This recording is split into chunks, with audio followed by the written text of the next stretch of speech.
नमस्कार दोस्तों, today news में आप सभी का स्वागत है। करवा चौथ का त्यौहार हिंदू धर्म में विशेष महत्व रखता है। यह त्यौहार सुहागिन महिलाओं के लिए प्रेम, त्याग और समर्पण का प्रतीक माना जाता है। इस त्यौहार में महिलाएं सुबह से व्रत का संकल्प लेते हुए शाम को चंद्रमा के दर्शन और पूजा के बाद व्रत तोड़ती हैं।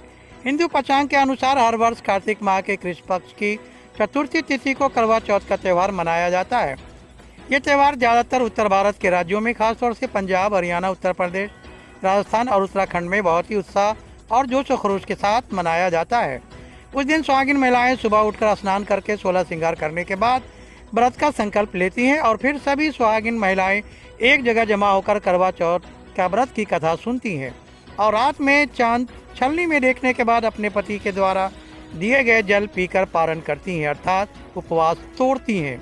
इस बार शुक्र ग्रह के अस्त होने और चतुर्थी तिथि को लेकर करवा चौथ व्रत की तिथि में थोड़ा मतभेद है।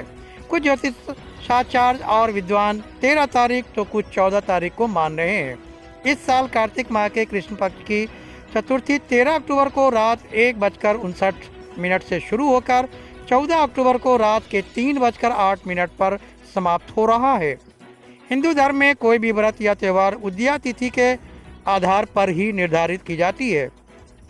इस तरह इस साल करवा चौथ का व्रत 13 अक्टूबर को ही मनाया जाएगा। इस बार पूजा के लिए कई शुभ मुहूर्त हैं, जैसे सबसे अच्छा मुहूर्त शाम 4:08 से लेकर 5:50 है। इसे अमृत काल का नाम दिया गया है।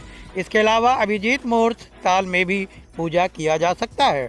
करवा चौथ पर चांद के उदय होने का समय शाम 8:09 है, लेकिन देश के कुछ प्रमुख शहरों में करवा चौथ पर चांद के निकलने का समय अलग अलग है। जैसे दिल्ली में 8:09, मुंबई में 8:48, जयपुर में 8:18, लखनऊ में 7:59, तो कोलकाता में 7:37, कानपुर में 8:02 और पटना में 7:44 है। व्रती महिलाएं सूर्योदय से पहले स्नान करके व्रत रखने का इरादा करती हैं और सास के द्वारा दी गई सरगी का सेवन करती हैं। सरगी में मिठाई, फल, सेवई, पूरी और साजो श्रृंगार का सामान होता है। उसके बाद ही करवा चौथ का निर्जल व्रत शुरू हो जाता है। लेकिन जो महिलाएं निर्जल व्रत नहीं कर पाती हैं, वे फल, दूध, दही, जूस, नारियल पानी पीकर व्रत जारी रखती हैं।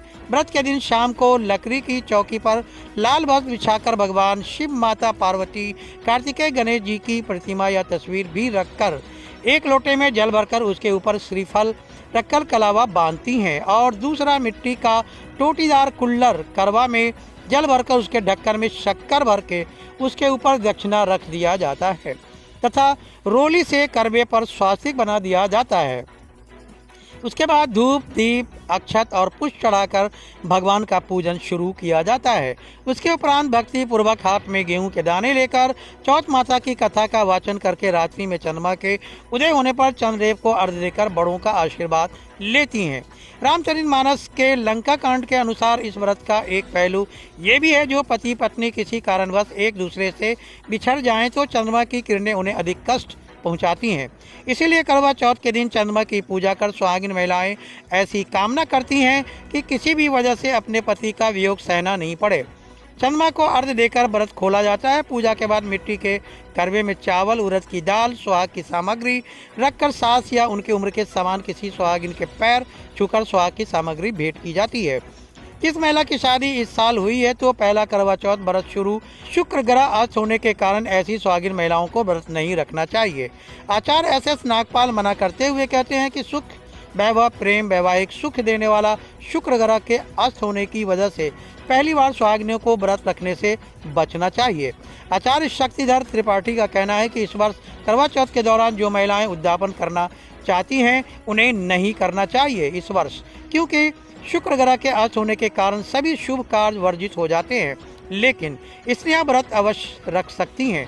आचार्य आनंद दुबे के अनुसार मान्यता है कि धातु से बने करवे के चौथ का पूजन करना ज़्यादा लाभदायक है, लेकिन अपने सामर्थ्य के अनुसार मिट्टी के करवे से भी पूजन किया जा सकता है।